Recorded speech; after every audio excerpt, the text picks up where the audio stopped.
Buenos días. Ánimo. ¿Cómo les trata la vida? Eso. Bueno, hay información.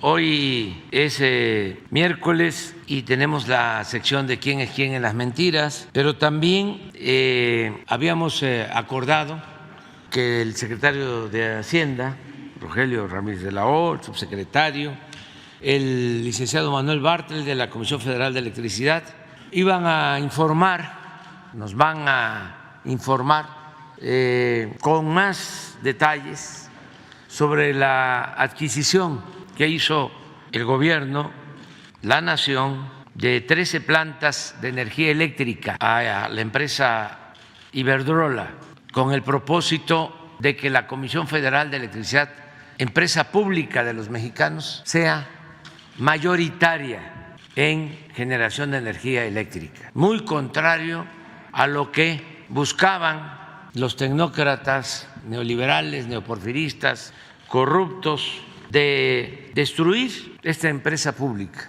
que si no la hubiésemos rescatado estaría generando ahora el 10% de toda la electricidad que se produce en nuestro país. Afortunadamente se defendió hasta mantener con todos los obstáculos, enfrentando a las mafias, porque esa es la palabra, ya no la quiero usar, pero es la más precisa. Enfrentando los embates de las mafias, se mantuvo la Comisión Federal con un 39%.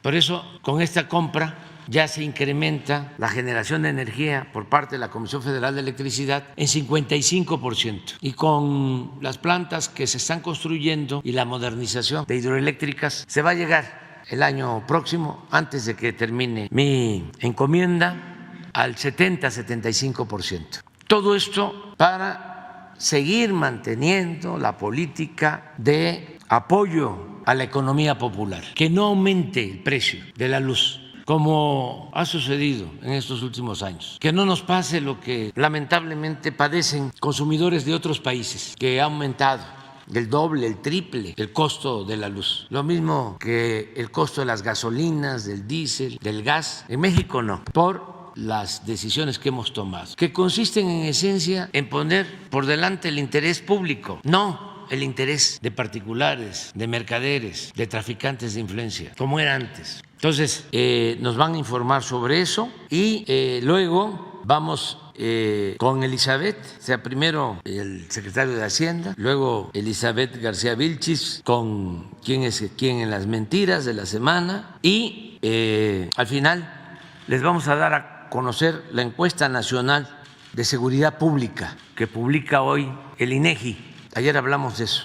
Es una encuesta que se hace periódicamente, se le hace a la población que vive en las ciudades de nuestro país. Entonces, esos son los tres temas y yo al final les quiero leer un documento sobre mi postura acerca de lo que resolvió ayer la Suprema Corte, que no de justicia.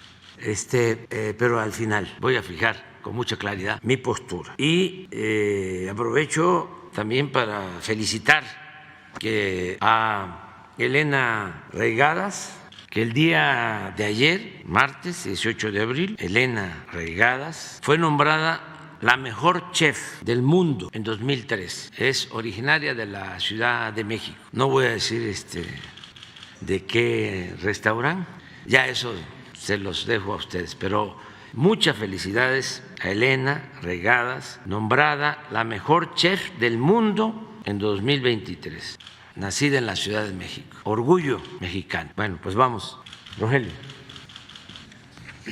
Buenos días, muchas gracias, señor presidente, buenos días a todos. Quiero ilustrar aquí una operación compleja, pero hacer la presentación simple, porque todo lo complejo se puede simplificar. Entonces, aquí tienen ustedes tres niveles. ¿Cuál es el perímetro o el alcance de la compra? ¿Cuál es el impacto para el Estado y la Comisión Federal de Electricidad? ¿Y cuál es el costo? El perímetro son 13 plantas de generación que tienen generación efectiva de 8.5 gigas, 12 son de ciclo combinado y una es eólica. Estos 8.5 gigas se suman a los 44 que tiene la Comisión Federal de Electricidad hoy de generación y nos dan 52.7 gigas de capacidad del Estado, cuando la demanda pico es de 48.1 gigas en México el día de hoy. Es decir, la compra más la capacidad que tiene la Comisión hoy nos daría la totalidad de la demanda pico. La CFE va a operar el 55% de la capacidad de generación eléctrica del país con estos 8.5 gigas, más con lo que hoy genera. Mayor escala va a permitir, como en todas las empresas, aumentar la escala de la producción, aumenta las eficiencias internas y da, sobre todo a la Comisión, una mayor participación en un mercado de alto crecimiento que es el del nor-noreste, en donde tiene solo el 4.5% hoy, pasaría a tener una capacidad mucho mayor. El incremento en la vida promedio de las plantas a cargo del Estado en este escenario actualmente es de 8 años, las nuevas tienen 28 años y esto nos daría una mejora en la edad promedio de la planta nacional. El costo de la compra son $5,943 millones, que equivalen a $696,000 por megawatt, lo cual representa un descuento con transacciones comparables que hemos visto que se han hecho. El costo final está sujeto a verificación por parte del Estado y verificación de lo que están hoy haciendo estas plantas y ajustes correspondientes. No es algo que estamos tomando a valor presente, sino simplemente nos están diciendo lo que hay que hacer hacia adelante. Entonces, lo que hemos firmado es un memorándum de entendimiento, lo que nos permite comenzar a verificar y a documentar. Estamos en ese proceso. A partir del 1 de enero, así es como quedó en el memorándum de entendimiento, todos los flujos de ingreso de las plantas se acumulan en favor del Estado. El vendedor recibirá una tasa de interés anual de 3.6% por esos flujos, en tanto no se cierre la compra. O sea que tenemos un incentivo para cerrar la compra con rapidez. Aquí en la segunda vemos el costo, que es el segundo punto. El costo lo aproximamos con 3 metodologías. En estas metodologías intervienen asesores, abogados, especialistas y hay un método que es el de dividendos descontados, que es decir, cuáles los flujos que están generando estas plantas y cómo se van descomponiendo en el futuro y luego descontamos estos para llevarlos al valor de hoy. El mínimo es $689,000 por planta, por mega. El costo que estamos ahorita aproximando es de $695,000 por mega, es el que tenemos para el conjunto de plantas.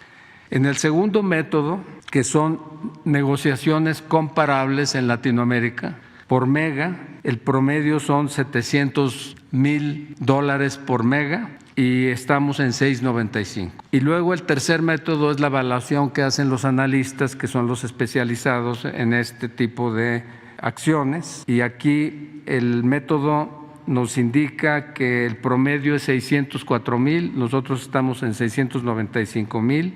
En todos los casos estamos debajo del máximo de cada uno de los métodos. Las transacciones precedentes que tenemos documentadas indican un promedio de $702,000 por mega. Es decir, nosotros estamos en descuentos contra el promedio en la escala que ustedes ven ahí, 12% en el de flujos de dividendos descontados, 6% en el de negociaciones comparables, 9% arriba en la evaluación de los analistas y 6% debajo en las transacciones precedentes. Aquí los analistas son los analistas de los bancos que analizan las acciones sin necesidad o por experiencia de ellos, pero sin tener la información de los flujos, que aquí es la que tenemos nosotros. ¿Cómo se financia la operación? Aquí la operación la financia el Fonadín, que es una aportación al capital de 45,000 millones de pesos. Esta es una aportación que hace Hacienda al Fonadín para darle esa capacidad de financiar la compra. Esto es 45,000 millones para el 51% del valor del capital en riesgo. Va a haber, además, en este tipo de operaciones se financian con capital en riesgo y con deuda o financiamiento, y ese es el conjunto, pero lo que nos interesa a nosotros es que Fonadín tenga el 51% del capital en riesgo. La aportación de capital son 45,000 millones, el financiamiento soportado por los flujos mismos del proyecto, pero ya es vía financiamiento, son 66,500 millones de pesos, y en eso es la totalidad de los 5,900 millones de dólares de costo. En la estructura de operación de esta transacción, Fonadín es el adquirente. Debajo de Fonadín va a haber un vehículo especial, de propósito especial para hacer esta operación. Ese vehículo va a dar un contrato a la empresa MIP, que es el Fondo Mexicano de Infraestructura, que es una empresa especializada en administrar estos activos, pero solo como administrador. El Fonadín se asegura que tiene la mayoría del control de los activos de capital de riesgo y por lo tanto de los vehículos que se desprenden para este propósito. El financiamiento entonces está más que asegurado. Por parte nuestra es el Fonadín, 100% capital de riesgo, y el mercado está ya desde estas alturas, aún sin conocer los detalles, está ofreciéndonos el financiamiento. Todos los bancos han venido prácticamente, los bancos grandes han venido prácticamente a ofrecer financiamiento porque saben que esta es una operación bastante atractiva para ellos. Pero aún en el hecho de que se supusiera que esto es deuda, hemos insistido en que esta es una operación. Nosotros tenemos el dinero en disponibilidades, es decir, en la chequera.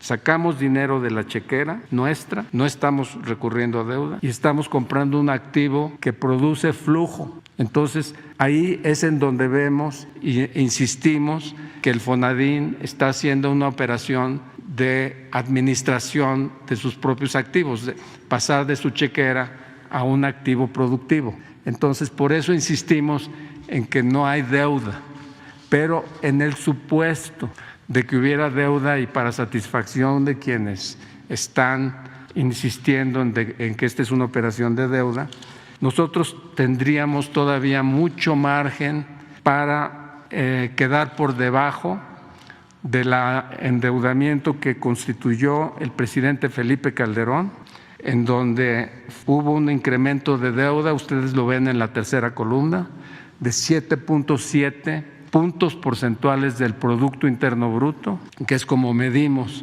el impacto. En el sexenio de Enrique Peña Nieto hubo un incremento de 8.5 puntos porcentuales de deuda contra PIB, y lo que llevamos hasta el quinto año, todo esto es hasta el quinto año, nosotros llevamos 5.0 puntos porcentuales, y esto es sobre todo por la caída del Producto Interno Bruto en el año 2020 y no necesariamente por el aumentar la toma de deuda.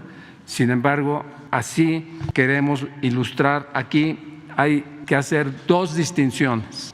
Primero, estas dos administraciones hicieron reforma fiscal y en reforma fiscal aumentaron las tasas de impuesto. Nosotros no hemos hecho reforma fiscal y estamos aún así mejor en términos de deuda contra Producto Interno Bruto. Entonces, eso es algo que hay que tomar en cuenta cuando se comparan los niveles de endeudamiento. Quiero mencionarles que hemos corrido el modelo y la operación se paga en 10 años. En 10 años estamos con un ingreso que proviene del flujo de los recursos superior a la cantidad de 2.400 millones de dólares que invertimos de origen en el costo de la adquisición del capital de riesgo. Estamos también tomando en cuenta que el tiempo para reponer y para poner en operación una cantidad similar de megas es de aproximadamente 10 años, cuando aquí ya tenemos esta cantidad de megas en el momento en el que finquemos la compra, y por eso es que estamos viendo varias ventajas. No solamente es el hecho de que disponemos de una capacidad de generación del 55.5% ahora, sino de que es un flujo interno. Esto se paga, entra el dinero de Hacienda, pasa por el Fonadín y finalmente se recupera y lo recupera Fonadín. La Comisión Federal de Electricidad genera utilidades operacionales, pero al mismo tiempo genera dividendos, y eso es lo que el Fonadín está tomando en cuenta para esta adquisición como dividendos. Esa es la explicación. Si hay alguna duda o… Sí. Al final. Con su permiso, señor presidente. Buenos días a todas, a todos los que nos acompañan aquí y a todos los que nos ven a través de redes sociales. Este es el Quienes Quieren las Mentiras de la semana y hoy es 19 de abril. Vamos con la primera. Arman campaña en contra del sector salud con mentiras. Apenas el presidente Andrés Manuel López Obrador declaró este fin de semana que el sistema de salud público de México será mejor que el de Dinamarca. Así se desató una campaña en redes y en medios de comunicación para cuestionar sus palabras, que no hay abasto de medicinas, que ni una aspirina, que estamos peor que antes, que los populistas son un fracaso. Así declara el conservadurismo. Toda una legión de políticos y periodistas se lanzaron contra el presidente. Vean ustedes, aquí en la pantalla les vamos a mostrar. Mariana Gómez del Campo y también su tío, el expresidente Felipe Calderón, el expresidente Vicente Fox, Marco Cortés, Pablo Maluf, Javier Tello, El Monero García, Mario Maldonado, Max Kaiser, Pedro Ferriz, Guillermo Barba y Luis Mendoza Acevedo. Esto por dar un ejemplo. Para reforzar entrevistas en radio y televisión y 2 portadas del diario Reforma, como era de esperarse. Apenas ayer este periódico publicó 8 columnas.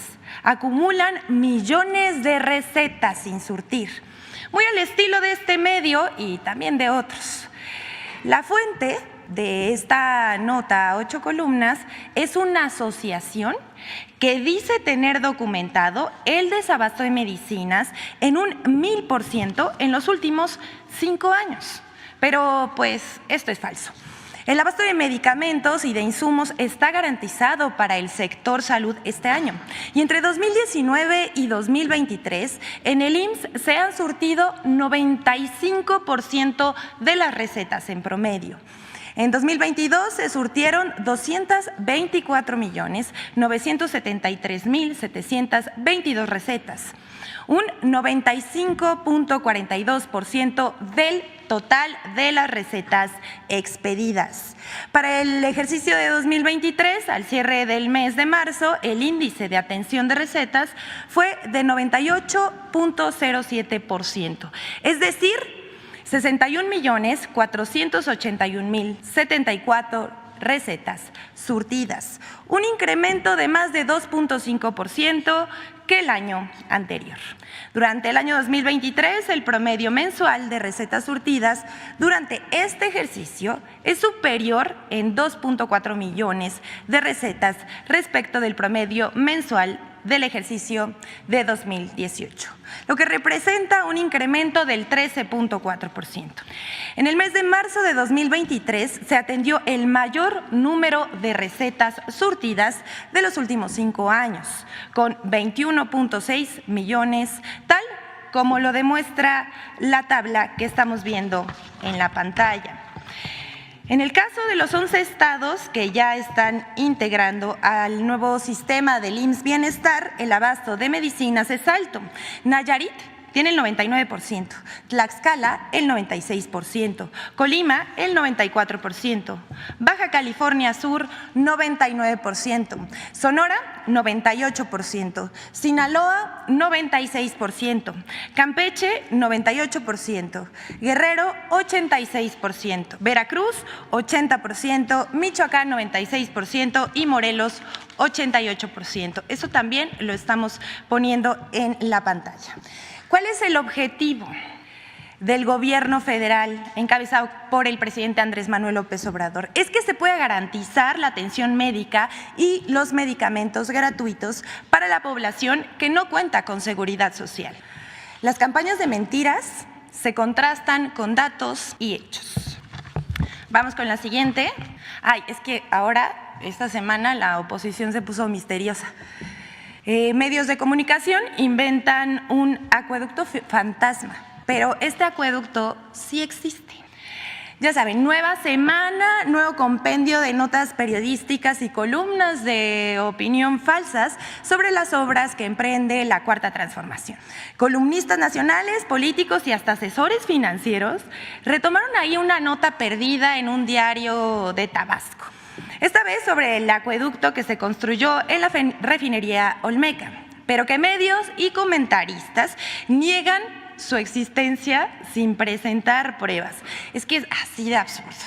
El objetivo es pegar con cualquier pretexto. Y es que no sueltan a la refinería Olmeca en Dos Bocas. Una obsesión que traen con esto. Este proyecto, además, fue construido en tiempo récord. Así los diarios Reforma, El Heraldo de Tabasco, El Sol de México, Sociedad 3.0, El Universal y W Radio, por igual, publicaron notas que artículos de opinión y entrevistas, como en el caso de Carlos Loret de Mola. Ya saben, Dios los hace y ellos se juntan, porque le prestó el micrófono al senador del PAN, Julen Rementería, quien por desconocimiento o mala intención declara que no sabe si la refinería funciona y si el acueducto existe. Bueno, si me pueden ir pasando el video, por favor, para desmentir esta sarta de mentiras.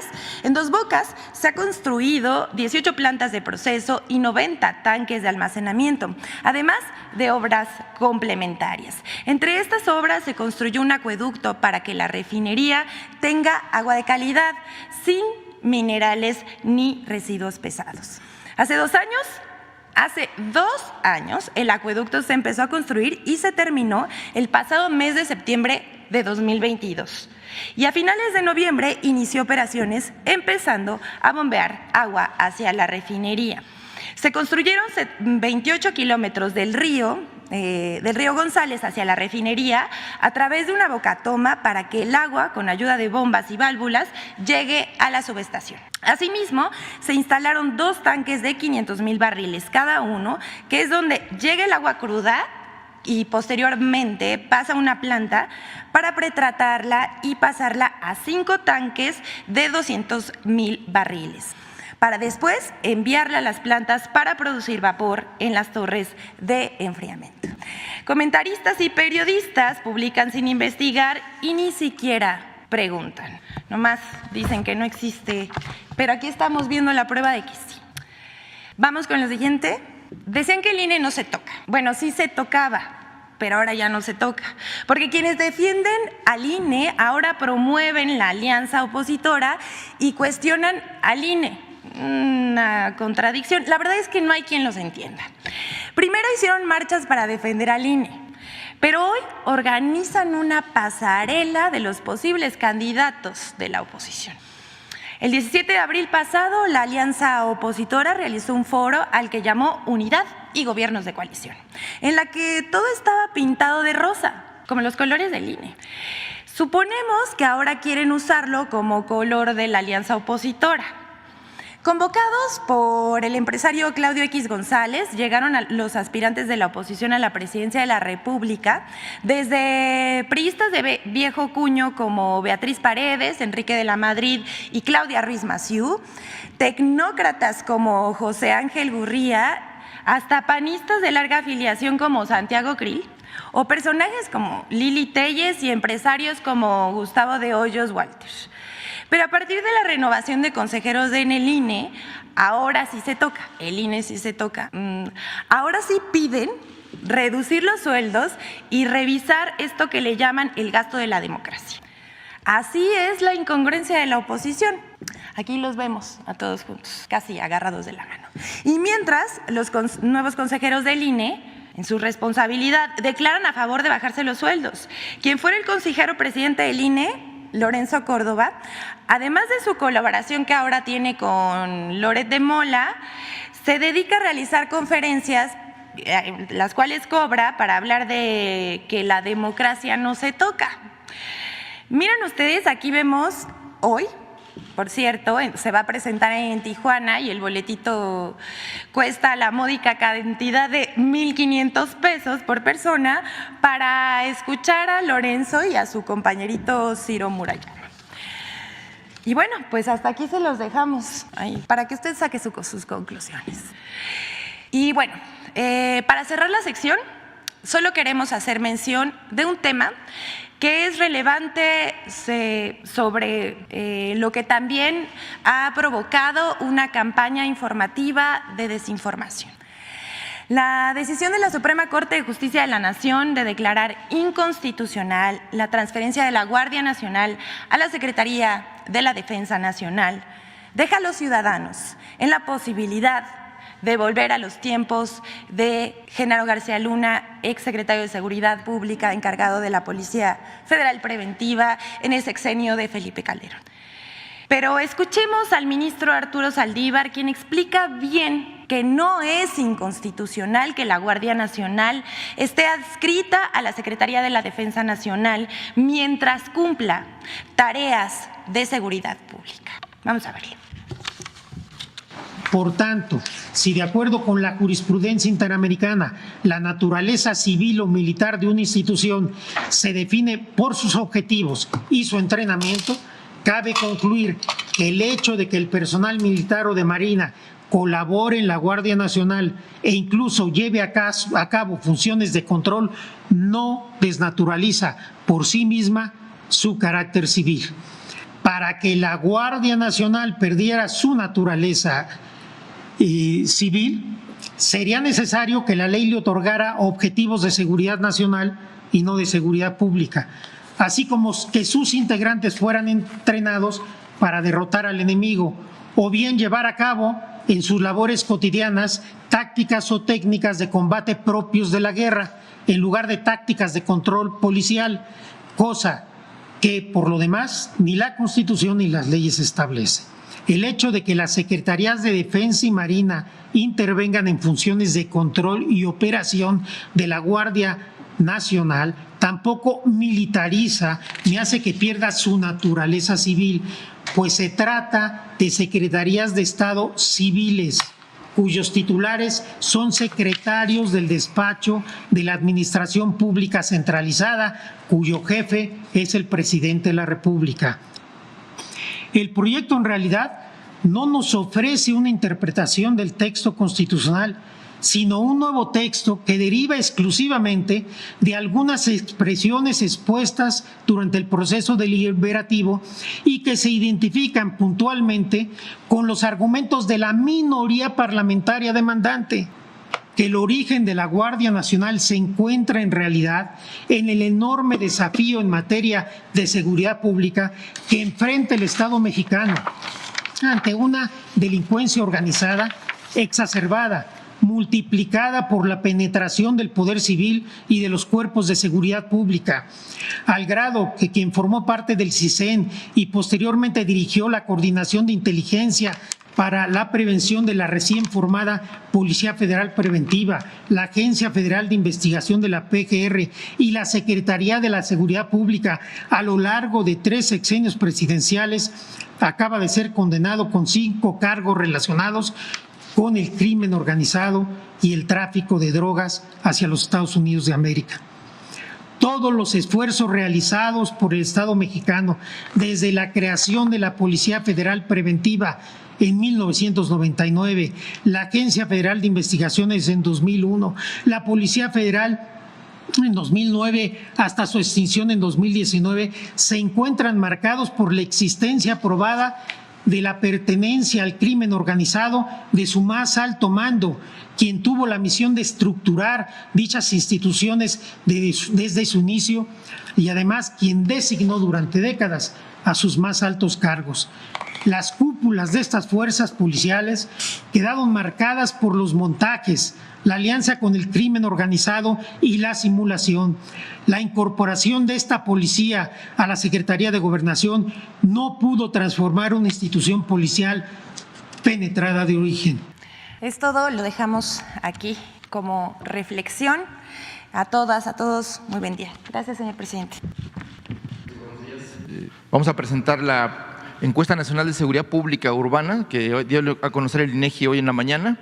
Esta se publica cada trimestre, esta es la del primer trimestre de 2023. Esta encuesta se lleva a cabo con 28,000 entrevistas a vivienda en casas y en 75 ciudades del país. Lo que mide es la sensación de inseguridad, la expectativa social de las tendencias del delito y, bueno, pues lo que es las prácticas, la atestiguación de conductas delictivas y califica también, según los ciudadanos, el desempeño de las autoridades de seguridad pública, la prevalencia de conflictos y de conductas antisociales, así como el desempeño gubernamental. Estas son las 75 ciudades que abarca la encuesta nacional, que prácticamente están distribuidas en todo el país. Esta es la percepción social de inseguridad pública, es quizá la gráfica más importante, la medición más importante de esta encuesta. La encuesta se lleva a cabo, se realiza desde el 2013, el INEGI mide esta percepción desde 2013 y, bueno, pues son 10 años de esta encuesta y algo importante, primero destacar que es el índice más bajo de percepción de inseguridad a lo largo de estos 10 años. Actualmente, en marzo de 2023, 62% de la población de 18 años o más considera que en términos de delincuencia vivir en su ciudad es inseguro, o sea que tiene una sensación de inseguridad. Pero esta sensación ha ido bajando de manera muy importante. Tan solo en el último año ha bajado 4 puntos esta percepción, 4.1 de acuerdo al INEGI, y si tomamos en cuenta el inicio de la administración en el 2018, diciembre de 2018, actualmente la reducción de la percepción de inseguridad es del 11.6%, algo que son datos muy relevantes, los más destacados en los últimos 10 años. La que sigue, por favor. Esta es la percepción de inseguridad, digamos, en qué lugares, sitios la gente se siente insegura, principalmente, de acuerdo a esta encuesta, el cajero automático en vía pública es el principal lugar donde se encuentra la gente insegura, 72%. El segundo lugar es el transporte público con 65%, un banco 55%. Las calles que habitualmente usa la gente, el 54% se siente insegura, las carreteras el 50%, el mercado 45%, en un parque o un centro recreativo 43%. Y así hasta llegar a la casa, que es el 18%, y en la escuela, hoy en marzo del 2023, es 14%. 79% de la población de 18 años dijo sentirse insegura, en este caso de cajero automático localizado en vía pública, que es el principal lugar donde la gente se siente insegura. En la que sigue, por favor. La que sigue. Esto es importante, son indicadores indirectos, pero muy importantes respecto a la percepción de inseguridad. Aquí, ¿qué es lo que está preguntando el INEGI? Que si la gente ve o percibe consumo de alcohol en las calles, alrededor de su casa, robos o asaltos, vandalismo y graffiti o venta de drogas. Es importante ver que el consumo de drogas en las calles donde la gente vive ha ido disminuyendo la percepción pues, por más de 6 puntos.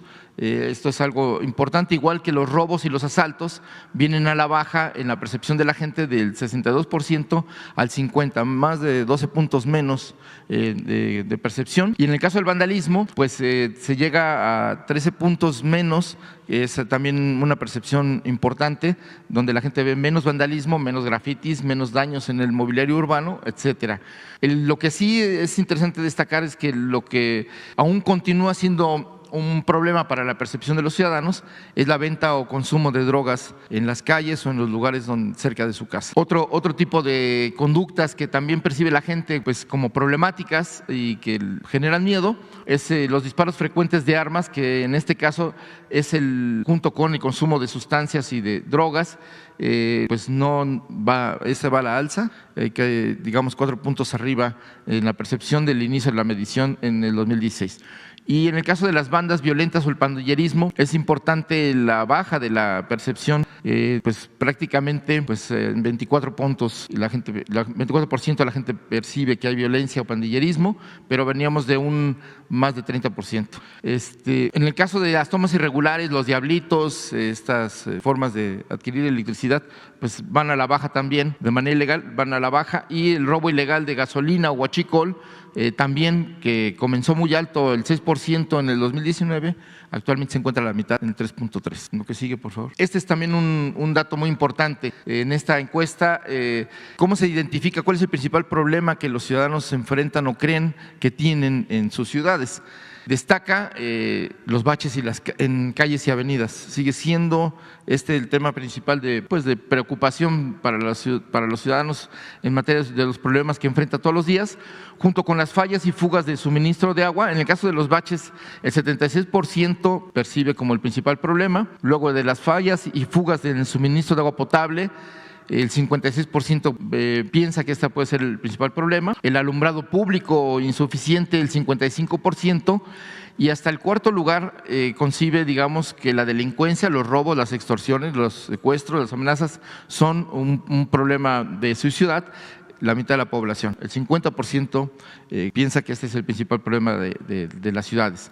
Le siguen calles y avenidas con embotellamientos frecuentes, con el 47%, coladeras tapadas por acumulación de desechos, servicios de transporte público deficiente con el 37%, hospitales saturados o servicio deficiente, 34%, parques y jardines descuidados, un 34%, deficiencias en la red pública del drenaje, 31%, ineficiencia en el servicio de limpia y recolección de basura, un 25%, falta de tratamiento de las aguas residuales, 18%, mercados centrales de abasto en mal estado, un 13%, y problemas de salud derivados del mal manejo de los rastros, pues un 5%. Pues muy rápidamente, los cambios de hábito por percepción de delincuencia y miedo, pues también están a la baja. La gente que cambia sus hábitos, pues se ubica en 51%, cuando venimos de pues números del 66%, es decir, 15 puntos menos de la percepción de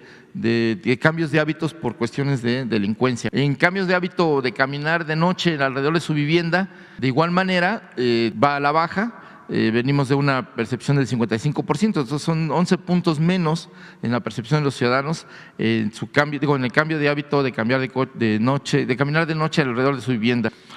Cambió su hábito de permitir que menores salgan de su vivienda, pues también va a la baja.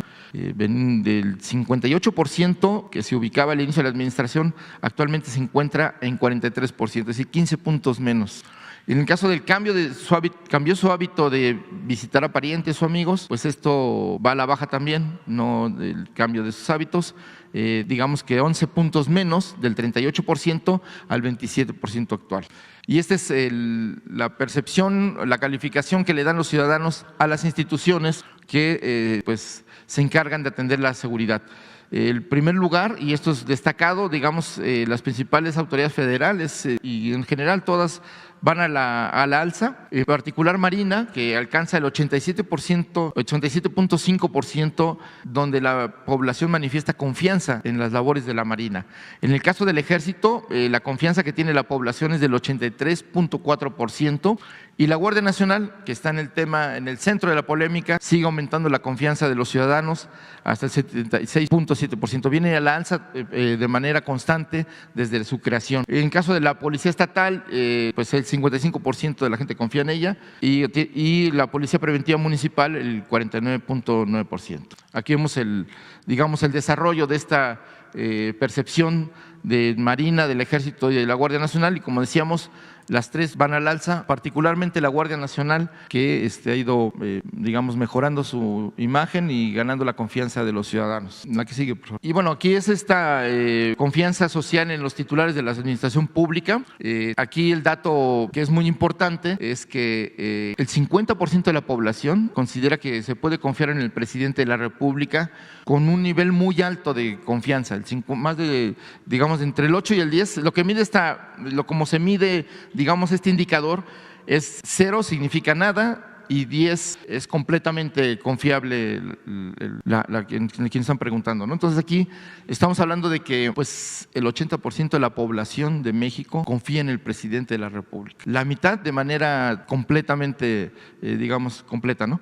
Y en el caso de los gobernadores, pues se reduce esta percepción, es el 5.5 en promedio, y se alcanza más o menos como el 70%, y en el caso del presidente municipal, pues alrededor un poco menos del 70%. Pero bueno, aquí lo que destaca es la confianza que hay en el presidente de la República por parte de la población, que alcanza niveles del 80%. Y bueno, de esta manera, este es un resumen de la encuesta nacional de percepción de seguridad del INEGI de este trimestre de 2023. Gracias. Bueno, dos comentarios.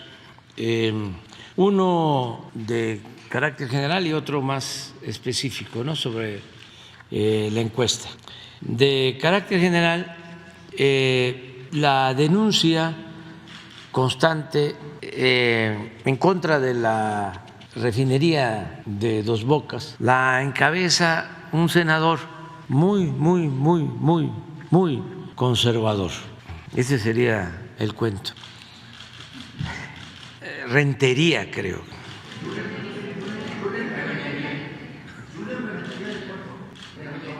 Ese era el secretario de Obras o tenía algo que ver con el gobernador Yunes, y ahora tiene aspiraciones allá en Veracruz.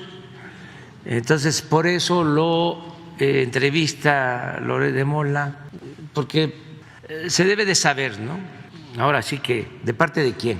Si no se escucha el nombre y de dónde es o qué cargo tiene, y es importante que se sepa, ¿no? Este senador fue el que trajo a los de Vox, que es un grupo de extrema derecha, de la ultra, del conservadurismo en España.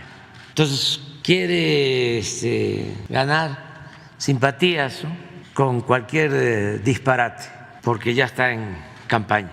Y es legítimo, nada más que se sepa cuáles son sus intenciones, ¿no? A lo mejor va a declarar hoy de que él no quiere ser candidato a la gobernatura de Veracruz y ya me va a desmentir, ¿no? Y voy a tener yo que ofrecer disculpa aquí.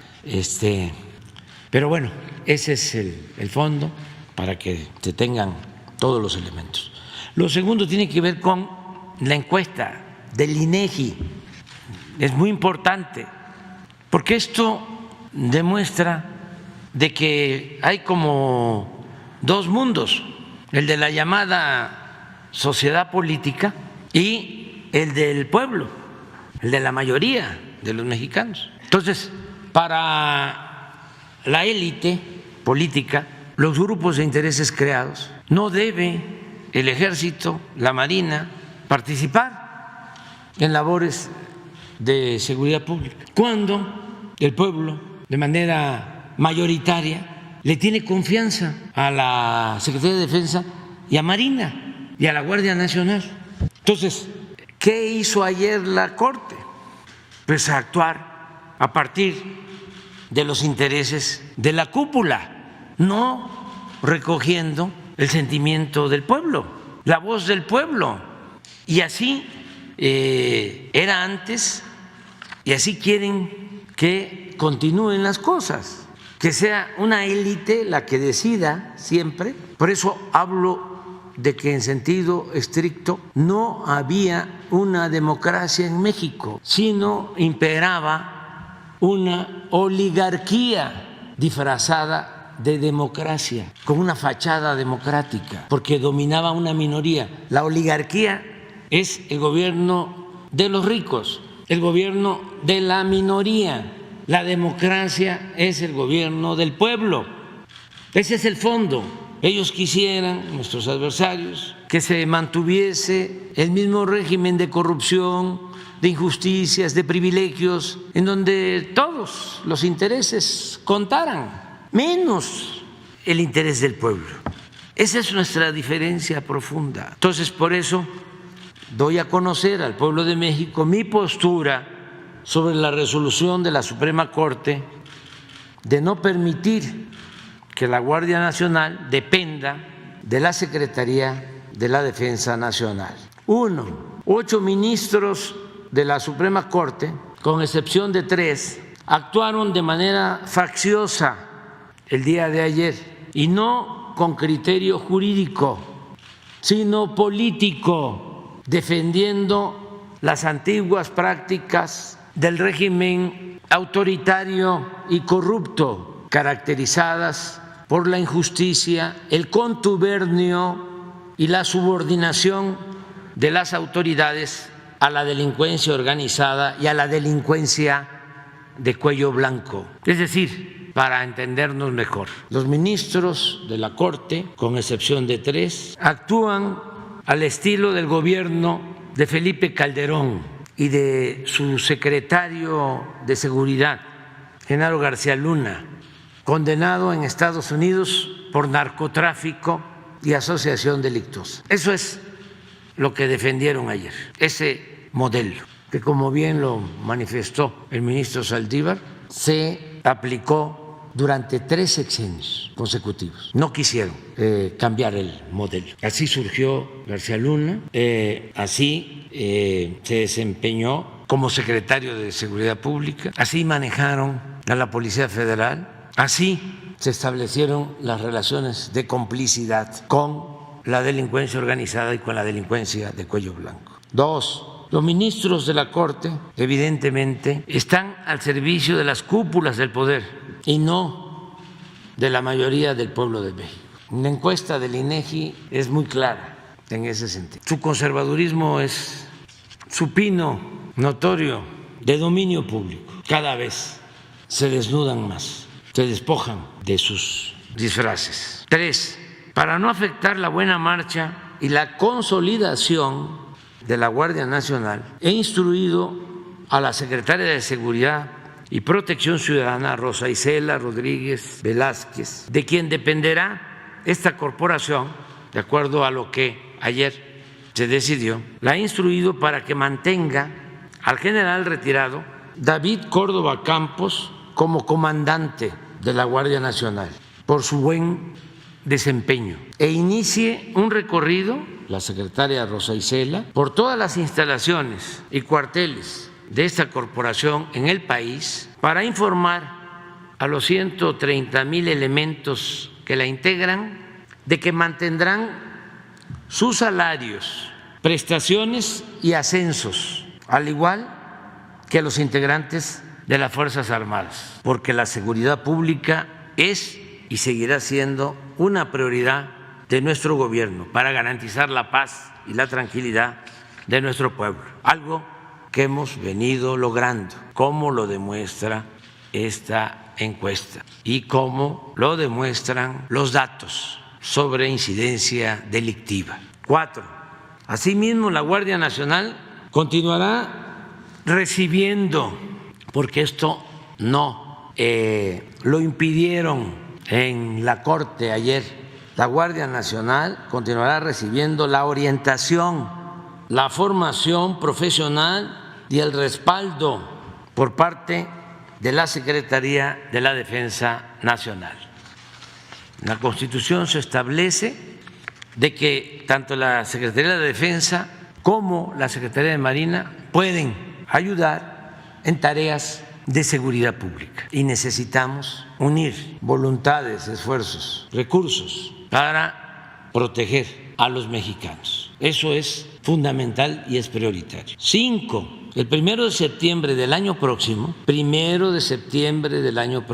ese día voy a informar al pueblo de México. Va a ser mi último informe antes de terminar mi mandato. Para entonces ya van a estar en funciones los nuevos legisladores, porque la elección va a ser en junio del año próximo. Y aquí estoy hablando del 1 de septiembre, es decir, a entrar la nueva legislatura, que espero con toda mi alma que se integre por voluntad del pueblo de manera democrática, con una mayoría calificada de diputados y senadores vinculados a nuestra cuarta transformación. Y entonces, el día 1 de septiembre del año próximo, presentaré una nueva iniciativa de reforma constitucional para insistir en que la Guardia Nacional dependa de la Secretaría de la Defensa, esperando se apruebe dicha reforma antes del último día de mi gestión, que va a ser a finales de septiembre. Van a tener un mes y voy a pedir que se dé prioridad. Va a depender de que el pueblo decida votar no solo por un candidato de nuestro movimiento, candidata o candidato, sino también, que es muy importante, por los legisladores, candidatos a diputados y senadores, porque ya lo estamos constatando. Se puede tener mayoría simple, más del 50%, pero para llevar a cabo una reforma constitucional se requieren 2/3 partes de los votos, es decir, se requiere una mayoría calificada. En el caso de los diputados no son 251 votos. Con eso se puede llevar a cabo una reforma a una ley secundaria o se puede aprobar una ley, pero no se puede con la mayoría más uno aprobar una reforma constitucional. Eso se tiene que conocer porque se desconocía o no se sabe lo suficiente. Y una transformación requiere de reformas constitucionales. Tan es así que han habido 3 transformaciones en la historia de México y en las 3 transformaciones han habido nuevas constituciones. Se llevó a cabo la primera transformación, que fue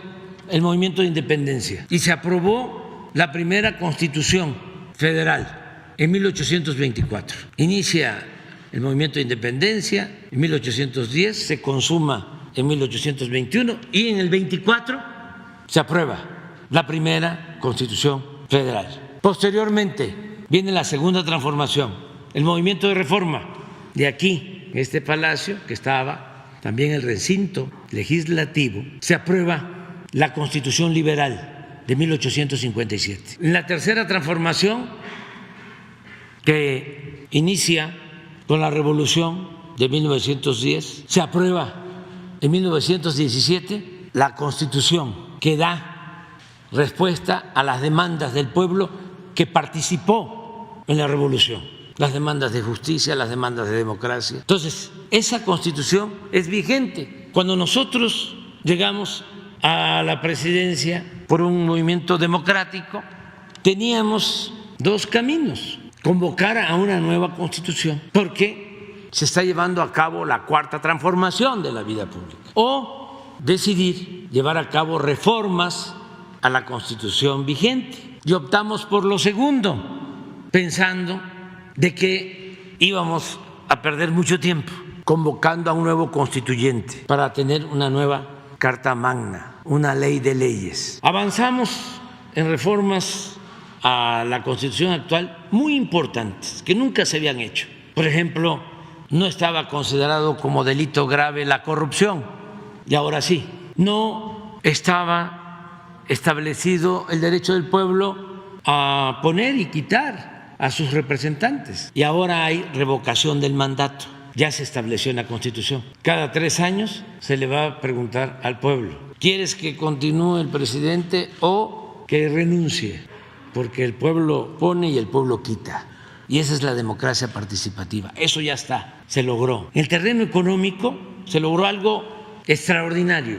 Se reformó el artículo 28 de la Constitución para prohibir la condonación de impuestos, porque durante todo el periodo neoliberal no pagaron impuestos los potentados, se les condonaban los impuestos a los bancos, a las grandes corporaciones empresariales. Pagábamos impuestos todos, menos los de la oligarquía, porque ellos eran los que detentaban el poder en los hechos. Entonces, ya no hay condonación de impuestos. Esto nos ha permitido tener buenos ingresos y, como aquí se presentó en una de las láminas del secretario de Hacienda, no hemos tenido necesidad de endeudar al país, ni de aumentar impuestos, ni de aumentar el precio de las gasolinas, del diésel, del gas, de la luz, nada de eso, porque ahora pagan los que antes no lo hacían, los de la cúpula del poder económico. Esa reforma fue muy importante, acompañada desde luego con la convicción de no permitir la corrupción y no hacer un gobierno de lujos, sino un gobierno austero, siguiendo el ejemplo del presidente Juárez, de que no puede haber gobierno rico con pueblo pobre. Entonces eso también nos ha permitido obtener muchos ahorros, el que no haya corrupción y el que no haya lujos en el gobierno, derroche, gastos superfluos. Entonces yo espero que se tenga mayoría calificada, 2/3 partes del nuevo Congreso, para que antes de que me retire pueda yo dejar esta reforma constitucional, que es importantísima, porque es un blindaje para que no vaya a suceder lo que se padeció, de que la seguridad pública estaba en manos de la delincuencia. Hablaba yo de las reformas y no quiero dejar pasar una que es muy importante, que me llena de orgullo: la reforma para que los programas de bienestar estén ya considerados como derechos constitucionales. Imagínense, ya la pensión a los adultos mayores es un derecho constitucional. Y esté quien esté en la presidencia, se va a tener que garantizar ese derecho. Además, ni siquiera van a tener la excusa o el pretexto de que no hay presupuesto, porque en la misma Constitución se establece, en un artículo transitorio, que estos derechos deben de garantizarse y que cada año tiene que ir aumentando el presupuesto para que sean atendidos. Lo mismo en el caso de las pensiones para discapacitados, lo mismo en el caso de las becas para estudiantes de familias humildes, lo mismo el derecho a la salud, atención médica, medicamentos gratuitos, lo mismo en el caso de la educación. No es como lo llevaron a cabo o querían establecerlo en definitiva los neoliberales neoporfiristas corruptos, el convertir la educación y la salud en privilegios cuando se trata de derechos de nuestro pueblo. Entonces, este es el texto. Termino diciendo, el propósito es de que nunca se regrese a la terrible época de contubernio entre delincuentes, potentados y autoridades. Entonces, esa es nuestra postura con relación a lo que resolvieron los ministros de la Corte. No me sorprendió, porque están muy alineados a la política del bloque conservador, del supremo poder conservador. Quedaron más expuestos y por eso no hay mal que por bien no venga, porque esto ayuda mucho a entender cómo debemos seguir luchando para consumar en definitiva la transformación que requiere el país. Se ha avanzado, ya considero que se establecieron las bases, pero hace falta seguir moralizando, seguir limpiando, seguir purificando la vida pública. Es un tiempo importantísimo en nuestro país. Son momentos estelares en nuestra historia. No nos podemos quejar. ¿Cuándo íbamos a pensar que se iban a vivir todas estas cosas? Es realmente excepcional, extraordinario. Estamos viviendo tiempos interesantes. Antes todo era plano, no se movía nada, ni una hoja del árbol de la política. La política era asunto de los políticos. Ahora no, ahora es asunto de todos. Y era la vida, por eso también muy aburrida, porque era un pensamiento único, lo que imponían a través de todos los medios, con honrosas excepciones. Ahora no, ahora hay pluralidad, diversidad, hay debate, una auténtica democracia. Ya no somos ciudadanos imaginarios, somos ciudadanos de verdad.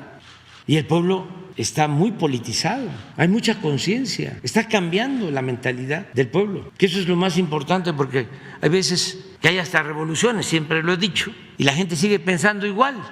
Ahora no, ahora de manera pacífica, con la revolución de las conciencias, se está llevando a cabo una transformación muy profunda, e igual de profunda que lo sucedido durante la independencia, durante la reforma, durante la revolución, y lo estamos logrando de manera pacífica. ¿Cuándo se había visto de que la Corte se le enfrentara y se opusiera al presidente?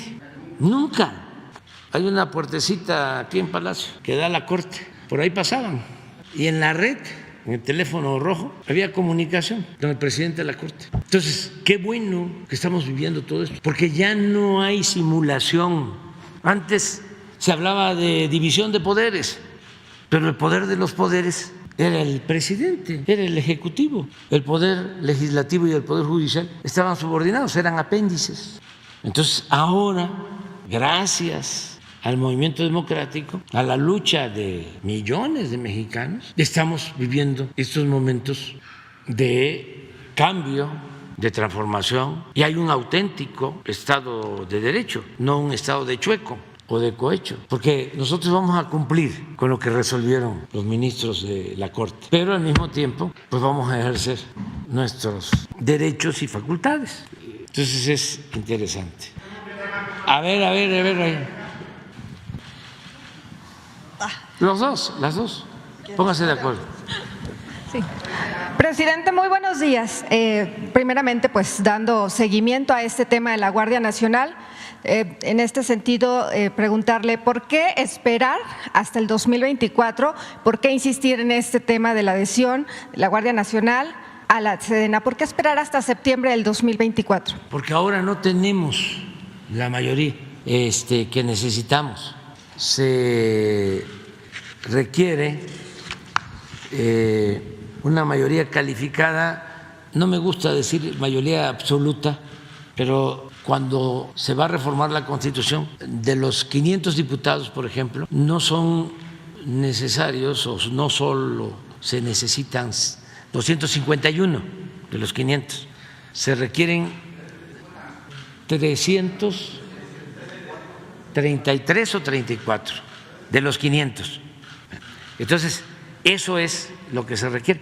Ahora no se cuenta, porque los que están por la transformación son mayoría, pero no llegan a 333 o 34.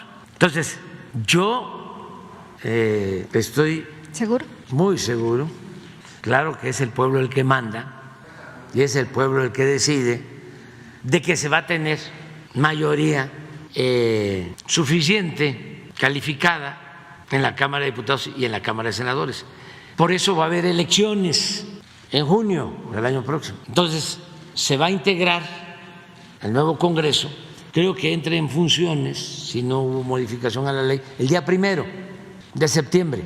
Ese día es mi último informe y ese día voy a enviar la iniciativa, porque considero que va a haber la mayoría que se requiere para llevar a cabo la reforma constitucional.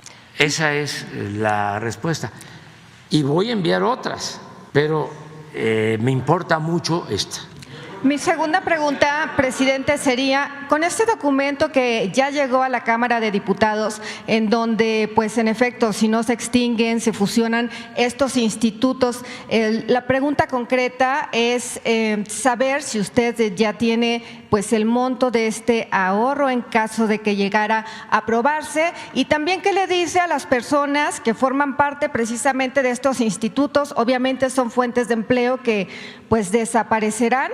En ese sentido, ¿qué les dice a todas estas personas? Bueno, primero de que no se despide a nadie. Los trabajadores tienen garantizado sus puestos, no hay ningún problema. Se liquidan estos organismos porque no son necesarios. Los crearon en la época del derroche, de los gastos superfluos, y además no ayudan a la gente, no son para beneficio del pueblo, es para que el gobierno se siga tragando el presupuesto público, porque el gobierno estaba ensimismado. La mayor parte del presupuesto se quedaba en el mismo gobierno para mantener al gobierno. Era un gobierno mantenido y bueno para nada. Entonces ya no. Ahora todo lo que podamos ahorrar es para entregárselo a la gente, devolvérselo al pueblo, porque el presupuesto es dinero del pueblo, no es dinero del gobierno, no es dinero de los funcionarios, es dinero del pueblo. Entonces, durante mucho tiempo se pensó que el presupuesto era dinero del gobierno. No, porque así quisieron que se pensara. No, el presupuesto es dinero del pueblo. Entonces, todo lo que ahorremos es para la gente y de manera prioritaria, preferente, para los pobres, por humanismo, por justicia y también porque por el bien de todos, primero los pobres. La paz es fruto de la justicia. Los 3,000 millones que ahorramos en presidencia, porque ya lo he dicho, lo repito, cuando llegamos a la presidencia se ejercían 3,600 millones en la presidencia, nada más en lo que tiene que ver con el presidente, asesores, secretarios, todas las funciones de presidencia, giras, otros gastos. Bueno, ahora, ¿cuánto se ejerció el año pasado? Creo que 500, porque ya no hay 8,000 soldados que cuiden al presidente. Además, imagínense qué molestos eran. Aquí estarían metidos. Les hubiesen cateado ahí a la entrada. O sea, 8,000 elementos del Estado Mayor Presidencial y otros gastos, ¿no? Les decía yo, ya estamos en el 5º año de gobierno y no hemos comprado un vehículo nuevo. Yo me estoy trasladando en las mismas camionetas que nos dejaron y todavía están bien porque se les da mantenimiento. Entonces, eso mismo es lo que se está haciendo en todo el gobierno. Entonces hay ahorros importantísimos y se cuida el presupuesto y por eso rinde y nos alcanza como para comprar las 13 plantas de Iberdrola y nos sobra. Muy importante la lámina, a ver, la de la deuda. Fíjense que tenemos una reserva. Si actuáramos igual como lo hizo Calderón o Peña en el manejo de deuda, tendríamos una reserva como de 3 puntos del PIB. ¿Cuánto es eso? Casi 1 billón de pesos ahí de reserva, porque el nivel de deuda en 5 años ellos ya habían contratado 7.7 del producto, me refiero a Calderón. Peña 8.5, nosotros 5. Y aquí aclaro, no es que se haya contratado más deuda, es que se nos cayó por la pandemia el Producto Interno Bruto, se cayó el crecimiento económico y se refleja aquí. Pero aún así, como se vino la pandemia y luego la crisis por inflación y vinieron aquí los de siempre. Ahora me llama la atención que el ángel de la dependencia, Gurría, ya está de candidato, ¿no? Del bloque conservador también, o de precandidato. Pues ellos lo que recomendaban con una crisis era siempre deuda. Vinieron aquí, me acuerdo, los más famosos del sector empresarial y banqueros a quererme torcer la mano, ¿no? De que hacía falta que pidiéramos dinero prestado. No, pues no va a salir. Sí va a salir. ¿Se va a caer la recaudación? ¿Va a estar peor? No, porque también querían una prórroga para el pago de impuestos. Digo, no se completamos. Entonces, molestísimos. En otros países hasta les aplaudían a los presidentes, a los primeros ministros, cuando conseguían los créditos. Hay un caso ahí. Llegó el presidente, ¿no? Después de ir al Banco de la Unión Europea, y le habían autorizado crédito cuando la pandemia. Y entra supuestamente de manera espontánea a su oficina y están todos sus funcionarios. Y oh, sorpresa, ¿no? Al llegar, están todos ahí y empiezan a aplaudirle porque había conseguido deuda. Imagínense cómo está ese país ahora, pero cómo están todos. Entonces nosotros no hicimos eso, porque también ¿para qué querían que nos endeudáramos? Para hacer algo parecido al FOBAPROA, para rescatar a los de arriba, con el cuento de que si llueve fuerte arriba, gotea abajo. No, ¿qué hemos hecho y vamos a seguir haciendo? Ayudar primero de abajo hacia arriba, porque la riqueza no es contagiosa. Hay que ayudar abajo. Y así se ayuda también a los de arriba, porque se fortalece el mercado interno, porque no hay crisis de consumo. Si la gente de abajo, que es la mayoría, no tiene ni siquiera para comprar lo básico, ¿cómo va a prosperar el comercio? ¿Cómo prospera la industria? ¿Cómo prospera el país? Pero estos neoliberales, neoporfiristas son muy dogmáticos y les gusta mentir, usar sofismas. ¿Se acuerdan lo que decían? ¿Cómo va a aumentar el salario mínimo si va a haber inflación? Si aumentas el salario hay inflación. Luego entonces no aumentes el salario. Y miren la barbaridad que hicieron. México fue durante todo el periodo neoliberal de los países con menos salarios en el mundo. ¿Cómo íbamos a salir adelante así? ¿Cómo no iba a haber inseguridad y violencia si se abandonó por completo al pueblo? Entonces esto es distinto. Pero bueno, regresando, 5. Si sacamos la media aquí, debe de ser como 8, promedio, 8. Para 5 tenemos 3. O sea, un punto del producto. A ver, aquí Gabriel nos va a ayudar. 300,000 millones. ¿Cuánto? 300,000 millones. O sea que tendríamos 3 puntos, son 900,000 millones. Casi 1 billón, pobremente. Mi última pregunta, señor presidente, si me lo permite. En efecto, el día de ayer la gobernadora de Chihuahua reporta que hay al menos 35,000 migrantes varados a apoyo o ayuda humanitaria, pero lejos de esta información que le comparto, yo tengo entendido que ya usted también la tiene al tanto, pues exhibe también la falta de política migratoria o nula o inexistente para atender esta crisis humanitaria. En ese sentido, ¿hay alguna respuesta para este tema que se vive pues allá en la frontera? Sí, estamos trabajando, atendiendo a los migrantes, pero también aquí es pertinente aclarar. Es como el caso del senador de Veracruz. Con todo respeto, la señora gobernadora está haciendo politiquería, porque también tiene aspiraciones. Es también de los precandidatos a la presidencia, que ya son como 100, los del bloque conservador. Ojalá y no se vayan a rasguñar mucho, pero ya son bastantes. Entonces, por eso este tipo de declaraciones. O sea, para contextualizar. Y nosotros estamos atendiendo a los migrantes y lo vamos a seguir haciendo. A ver.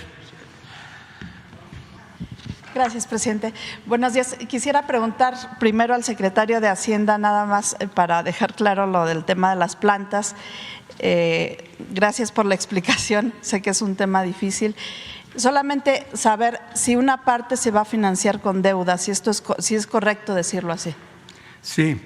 La parte de capital de riesgo, que es la que toma Funadín estrictamente, es dinero disponible. La otra parte es financiamiento y es deuda, pero esa deuda ya la incurre el vehículo que Funadín crea para hacerse cargo del proyecto. Entonces es un vehículo que no está en el presupuesto, pero independientemente de eso, ese financiamiento tiene asegurado el flujo de pagos porque es energía que hoy ya se vende. O sea, se va a pagar con los propios ingresos de las plantas. Exactamente.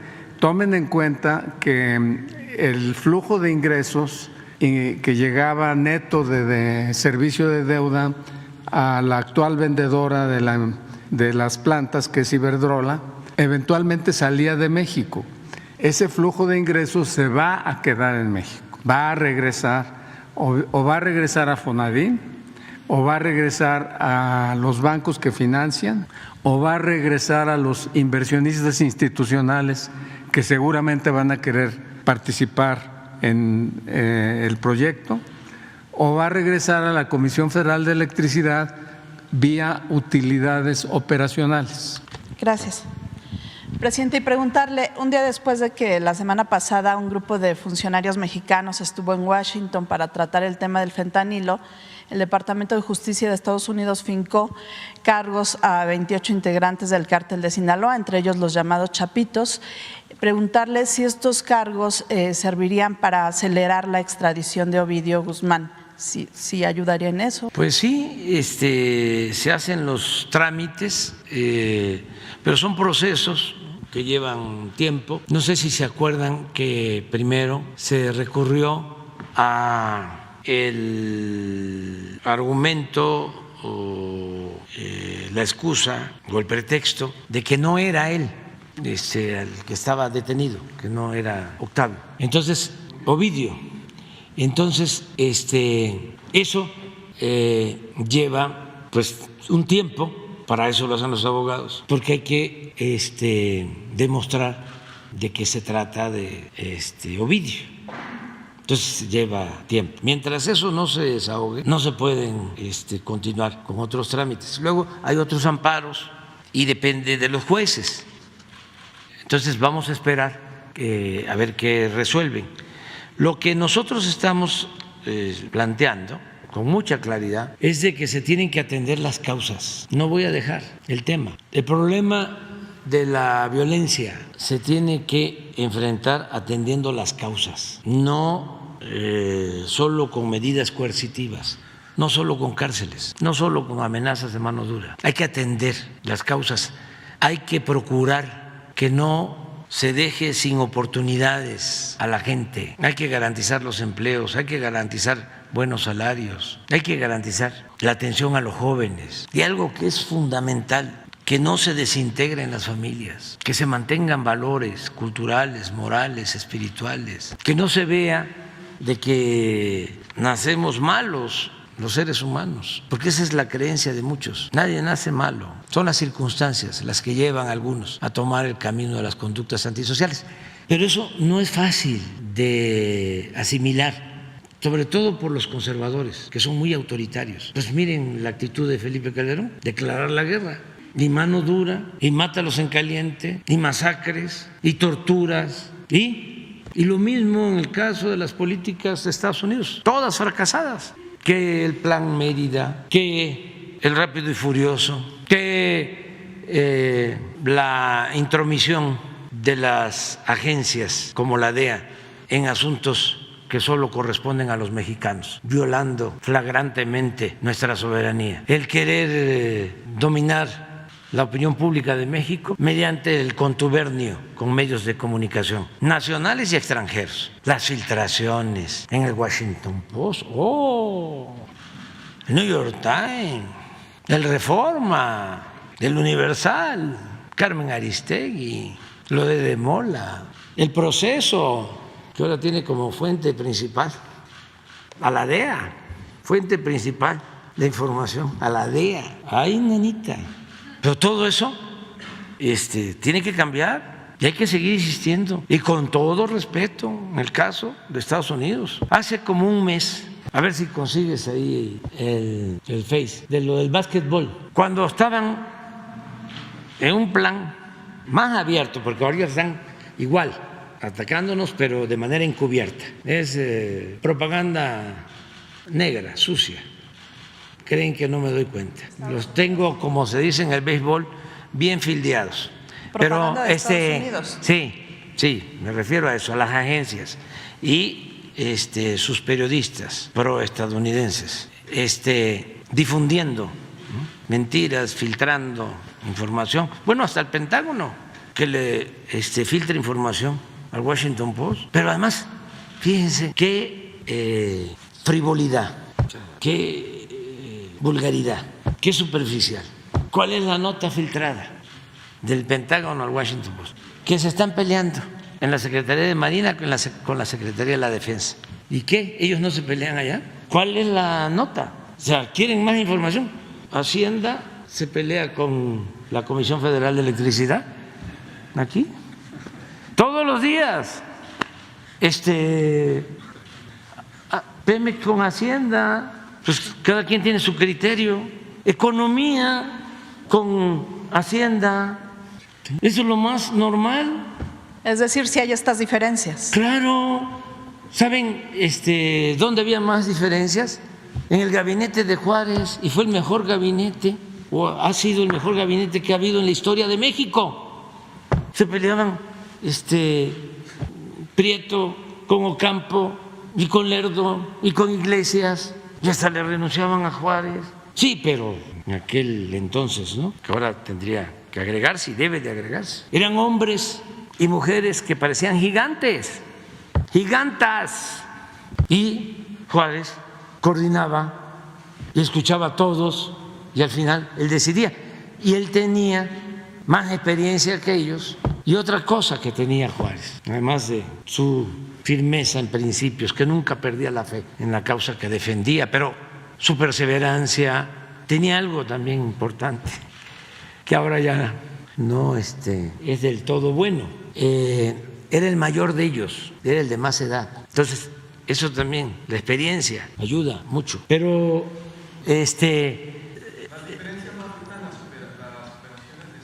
no, para nada, para nada. Hay cooperación, nada más que con las reglas claras que ya están establecidas. ¿Y cuáles son las reglas? A ver, para que el pueblo de México lo sepa.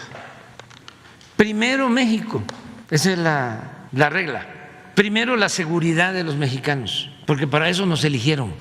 Primero la seguridad pública, que no tengamos homicidios, que no tengamos secuestros, que no tengamos robos, que no haya feminicidios, que nuestra juventud no opte por las drogas. Y para todo eso tenemos una estrategia que consiste en programas de bienestar, en empleo, mejores salarios, atención a las personas vulnerables, atención a los jóvenes, fortalecimiento de valores culturales, morales, espirituales, impedir la desintegración de las familias, informar, que no se hacía, sobre el daño de las drogas, porque eso es lo primero. Lo segundo, cooperar con el gobierno de Estados Unidos para ayudar a que se enfrente la terrible pandemia del consumo de drogas. Y es un asunto humanitario. Además, somos vecinos y necesitamos ayudarnos mutuamente, pero no al revés, como quisieran muchos o como era antes, que nosotros actuemos como policías del gobierno de Estados Unidos y que se desatienda la seguridad de nuestro pueblo. Son dos cosas distintas. ¿Por qué tomó la absurda e irresponsable e injusta decisión Calderón de declarar la guerra al narcotráfico? Sí, fue en parte para buscar legitimidad, con un mal cálculo, ¿no?, pensando que era un día de campo, pero también haciéndoles caso a los del extranjero, que no siempre tienen la razón o es ley lo que dicen, porque ellos tienen problemas serios de corrupción, de asociación delictuosa, bueno, de abandono de jóvenes, de clasismo, de racismo, de discriminación. Entonces, estamos cooperando, porque es lo que me preguntas, y lo vamos a seguir haciendo, pero no es el Plan Mérida. No es que, a ver, te mando helicópteros artillados para que rafaguees a delincuentes, la mayoría jóvenes, después que no se les dio nada a los jóvenes, que se les marginó cuando ya los empujaron a tomar el camino de las conductas antisociales, la atención que se les da es masacrarlos. No, eso es inhumano. Aunque los reaccionarios conservadores piensen de otra manera y se burlen de mí cuando digo abrazos, no balazos, aquí es otra estrategia. Y pueden filtrar información, nada más que deben de tomar en cuenta. Nosotros llevamos muchos años en esta lucha y sabemos, además es un asunto de convicciones, de que no se puede tener autoridad política si no se tiene autoridad moral. Y nuestra defensa, lo que nos protege, pues es nuestra autoridad moral, la honestidad, es nuestro escudo. Entonces con eso no van a poder, no han podido, ni van a poder.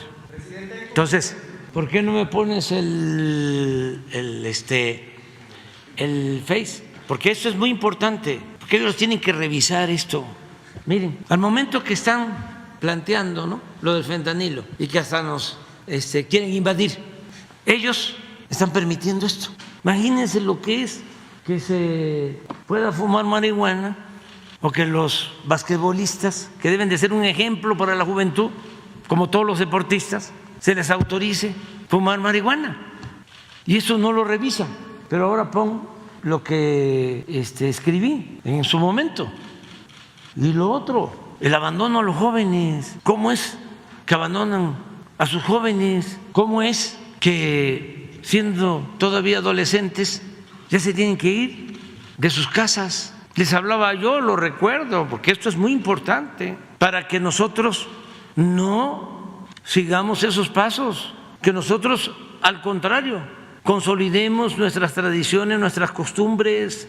Esa modernidad malentendida, individualista, egoísta, no es civilización, eso es barbarie. Esto de que van dos padres en Estados Unidos a un juez a demandar al hijo porque ya cumplió 30 años y no se quiere salir de la casa, y el juez les da la razón y corren al hijo. Eso en nuestro país es muy difícil que se dé por nuestras costumbres, nuestras tradiciones, por cómo somos. Entonces eso lo tenemos que cuidar. Bueno, eso es lo que nos ha salvado siempre. Por eso no tenemos tanto consumo de droga, no tenemos afortunadamente muertes por sobredosis, son mínimas y queremos cuidar eso. ¿Y cómo se evita ese consumo excesivo, esa pandemia? Pues con oportunidades a la gente, a los jóvenes, con valores, con información. Además, nosotros no tenemos que ir a buscar ejemplos a otros países. Tenemos una gran reserva de valores culturales, morales, espirituales. No han podido. Los tecnócratas y los neoporfiristas no pudieron destruir eso. Avanzaron bastante, ¿no? Avanzó la mancha negra del individualismo, pero no pudieron. En las comunidades, en las familias, hay muchísimos valores. Pues hay que exaltarlos. Y hay que seguir así y no a las drogas. No está mi Face. Miren lo que puse. Amenazan con invadir. Venden armas de alto poder en sus tianguis. No hacen nada por sus jóvenes. Padecen lamentablemente de la terrible y mortal pandemia del fentanilo, pero no atienden las causas. No les preocupa el bienestar, solo el dinero, lo material.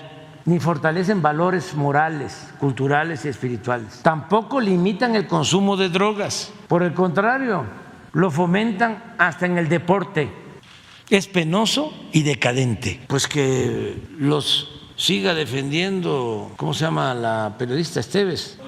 Dolia Esteves y el Proceso y Carmen Aristegui y todo, pero nosotros no. Vamos a estar informando. Presidente, y sobre este tema que está mencionando, un portavoz del Departamento de Defensa de Estados Unidos dice que se respeta la soberanía de México y que hay colaboración. ¿Sería suficiente con esta explicación o podría ser que se envíe una nota diplomática al gobierno de Estados Unidos, por un lado, preguntarle si también atribuiría a ellos esta publicación de los viajes del secretario de la Defensa, Luis Crescencio Sandoval, estos viajes pues con su familia, incluso con actividades de entretenimiento. Sí, es parte de lo mismo. Esa es información de la DEA o de cualquier otra agencia. Sí, segurísimo. ¿Cómo hackearon el sistema de información de la Secretaría de la Defensa? Sí, eso es Claudio X González con ellos.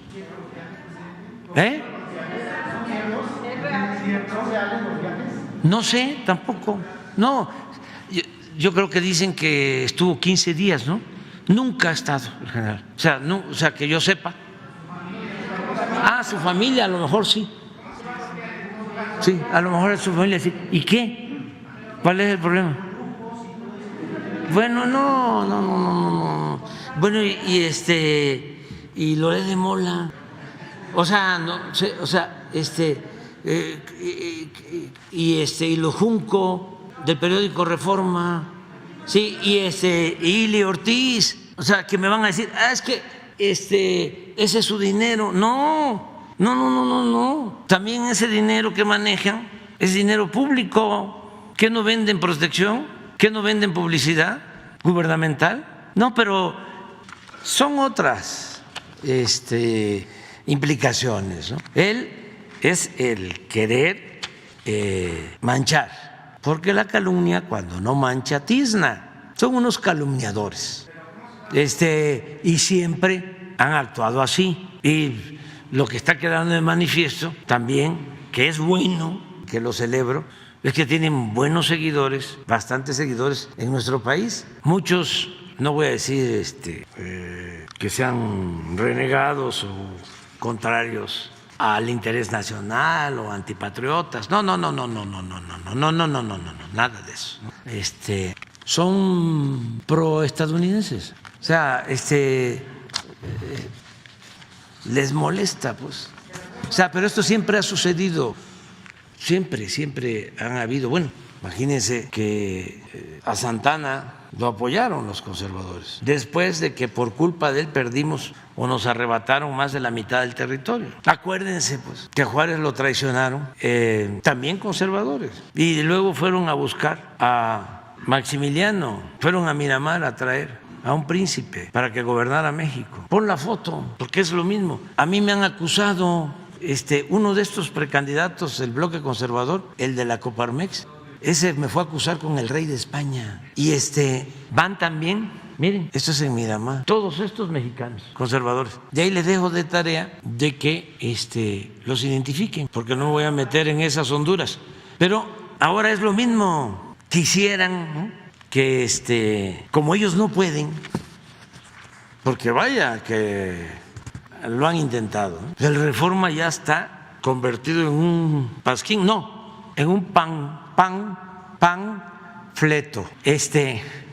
Pero es diario, 8 columnas diario. Entonces, como ya no funciona, no les ayuda en nada, solo se exhiben, pues ahora han optado por irse a quejar al Departamento de Estado, al Congreso de Estados Unidos. Ahí está Krause escribiendo en el Washington Post, comparándome con Napoleón.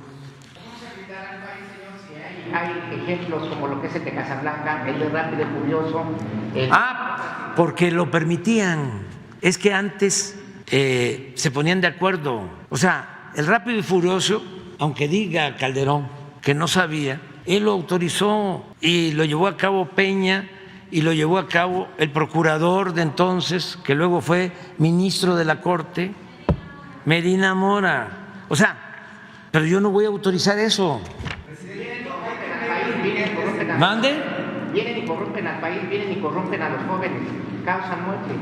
El caso de Blanca vinieron y corrompieron Sí, pero miren, por ejemplo, ¿no?, el caso de lo de su injerencismo. Cuando tenían las puertas abiertas y hacían lo que querían, porque actúan con mucha arrogancia, con mucha prepotencia. No cambian, o sea, actúan como si se pudiese aplicar la política de hace 200 años. Solo el presidente Biden ha entendido de que son tiempos distintos. ¿Es posible? Sí. No. Eso lo va a ver Relaciones Exteriores. Porque yo no voy a andar mandando notas. O sea, bueno, sí, pero como lo estoy haciendo ahora. Porque lo que me importa es la nota, ¿sí? Colectiva. Lo que me importa es socializar la información. No. Porque eso a lo mejor no lo toman en cuenta. Precisamente por la arrogancia, por la prepotencia. Entonces, es mejor esto, el que podamos estarle informando a la gente de cuáles son las cosas. A ver, Paz, ponla. Es que es interesante, pues, porque les ayudamos también nosotros. Pero ayúdame tú, porque dando a conocer hace media hora que hay un auditor federal de Estados Unidos que está investigando a la DEA bajo el actual liderazgo de Ann Milgram, la directora, que otorgó indebidamente contratos millonarios a algunos antiguos colegas de la DEA, obviamente.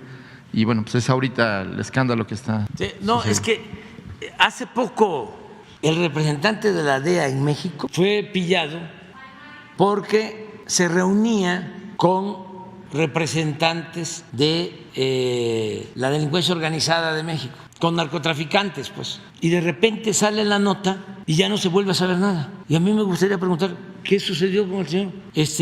¿Le abrieron un proceso? Eso es lo mismo de Rápido y Furioso. O sea, es una acción concertada, el de introducir armas de contrabando que causaron la muerte de mexicanos y de estadounidenses. Y resulta que llega a un nivel, no sé si en la Fiscalía de Estados Unidos o en la Corte, y le dan carpetazo.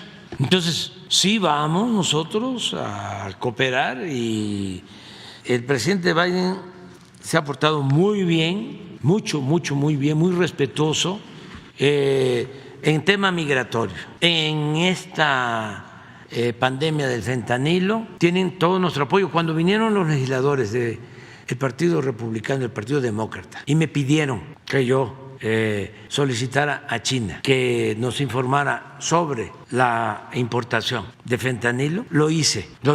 Además que el gobierno chino sostiene que ellos no tienen nada que ver y que es un problema de Estados Unidos, porque pues no se llevan bien. Entonces, pero nosotros vamos a seguir. ¿Mande? El embajador de China en México dijo que México no le ha notificado los recursos de fentanilo. Es lo que declaró. Sí, fue lo que declaró, y que no tienen ellos nada que ver.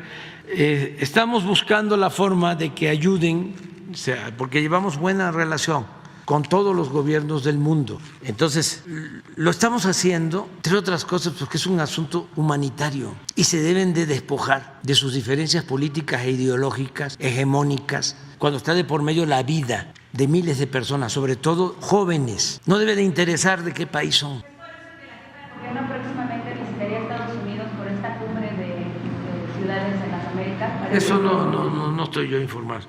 Nada más decir que vamos a mantener la cooperación. Este es el director de la DEA en México. Sí, pero ya no sabemos más. Abogados de narcotraficantes con dinero de la DEA en cenas. Sí, pero digo, ¿dónde está ahora? No sabe. Sí. Bueno, ya, vámonos a desayunar. Mañana.